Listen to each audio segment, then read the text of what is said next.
ఈ egg fried rice అనేది మనము బయట తింటూ ఉంటామండి ఎక్కువగాని. కానీ ఈరోజు నేను ఇంట్లో చేద్దామని రెడీ అయ్యాను.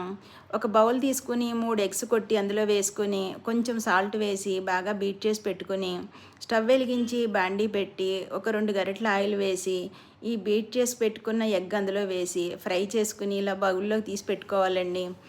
తర్వాత అదే మూకుట్లో ఇంకొక గరిటె ఆయిల్ యాడ్ చేసి 2 పచ్చిమిర్చి, ఒక ఉల్లిపాయ కట్ చేసి వేసుకొని, ఉల్లిపాయలు వేగిన తర్వాత మనం ఫ్రై చేసి పెట్టుకుని ఎగ్ కూడా అందులో వేసి, బాయిల్ చేసి పెట్టుకున్న రైస్ కూడా అందులో వేసుకుని, రైస్ కొంచెం పొడి పొడిగా ఉంటే బాగుంటుందండి.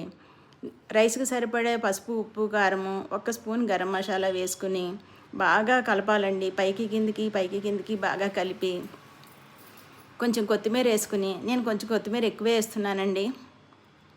కొత్తిమీర వేసిన తర్వాత కూడా బాగా కలుపుకుని, పైకి కిందకి కొంచెం కరివేపాకు కూడా వేసుకొని బాగా కలుపుకుని కట్టేసుకోవాలండి. అంతే, ఎంతో టేస్టీగా ఉండే ఎగ్ ఫ్రైడ్ రైస్ రెడీ అవుతుంది. Thank you for watching.